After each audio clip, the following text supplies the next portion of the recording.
किसी समय की बात है। एक सुंदर बाग था जो अच्छे और सुगंधित फूलों से भरा हुआ था। बाग के कोने में एक बड़ा पेड़ था जिसका आकार बहुत बड़ा था और उसकी छाया सभी दिशाओं में फैली थी। इस पेड़ के नीचे पत्थर पर एक योगी बैठकर ध्यान कर रहा था। योगी का नाम धर्मपाल था। वह बहुत ही ज्ञानी और भक्ति भाव से परिपूर्ण था। लोग उसके पास उपदेश और आशीर्वाद लेने के लिए आते थे। धर्मपाल उनका दिल से स्वागत करता और उनकी मदद करने का प्रयास करता। उनके उपदेश से लोगों में सुख शांति बनी रहती थी। एक दिन बगीचे में एक बच्चा आया। वह बच्चा बहुत ही जिद्दी था। वह अपने माता पिता की बात नहीं मानता था और अपनी मनमानी करता रहता था। उसके माता पिता ने बहुत कोशिश की कि वह बच्चा धर्मपाल के पास जाकर उसके उपदेश सुने, परंतु बच्चा किसी को भी सुनने को तैयार नहीं था। एक दिन बच्चे के माता पिता ने उसे धर्मपाल के पास ले जाने का निश्चय किया। उन्होंने बच्चे को धर्मपाल के पास ले जाकर कहा कि बेटा, यह योगी बहुत ही ज्ञानी है और वह तुम्हें अच्छा निर्देश देंगे। तू उनके उपदेशों को मानकर उस पर चलने का प्रयास कर। बच्चा थोड़ी देर तक सोचने के बाद मान गया और धर्मपाल के पास गया। उसने धर्मपाल से पूछा कि योगी जी, कृपया मुझे बताएं कि कैसे मैं खुद को नियंत्रित कर सकता हूँ और अपनी मनमानी छोड़ सकता हूँ। तब धर्मपाल ने बच्चे को एक कथा सुनाई। बहुत समय पहले की बात है। बुद्ध नामक एक महान गुरु थे। उनके आदर्श और उपदेशों ने लोगों के मनोबल को बढ़ाया और उन्हें सच्चे सुख की ओर अग्रसरित किया। बुद्ध के एक शिष्य का नाम अनिरुद्ध था, जो एक बार बुद्ध के पास आया। अनिरुद्ध थोड़ा परेशान और चिंतित दिख रहा था। बुद्ध ने उससे पूछा कि अनिरुद्ध, तुम इतने चिंतित क्यों हो?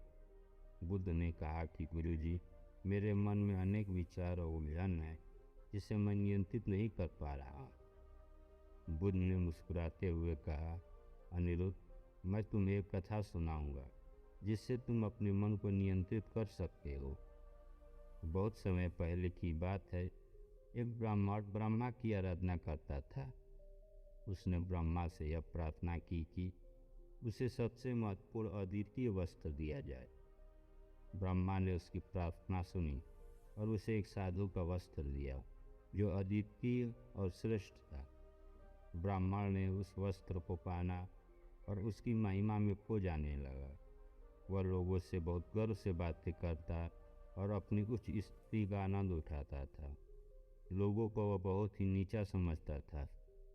एक दिन एक भिक्षुक उस ब्राह्मण के पास आया और उससे कुछ भिक्षा मांगे। ब्राह्मण ने उसकी ओर देखते ही उस वस्त्र को भिक्षुक के हाथों में दे दिया। भिक्षुक ने उस वस्त्र को पहन लिया और खुशी खुशी वहां से चला गया। जब ब्राह्मण ने गर्व से उतरकर वस्त्र की तरफ देखा तो उसे बहुत ही दुख हुआ। वह समझ गया कि उसका वस्त्र अद्वितीय नहीं था, बल्कि उसकी अहमियत केवल उसे अवनति की तरफ ले जा रही थी। ब्राह्मण ने इस घटना से सीख ली कि मनुष्य की महत्वपूर्णता उसके बाहरी दिखावे में नहीं, बल्कि उसकी आत्मा और आचरण में होती है। उसने अहमियता की जगह आत्मविचार और सेवा को अपनाया और उसने समाज के लिए सेवा करना शुरू किया।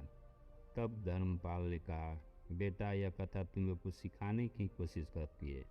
तू देख, ब्राह्मण और भिक्षुका की कहानी से हमें यह सीख मिलती है कि हमारी महत्वपूर्णता हमारे आचरण और मानसिक स्थिति में है, न कि हमारे बाहरी दिखावे में।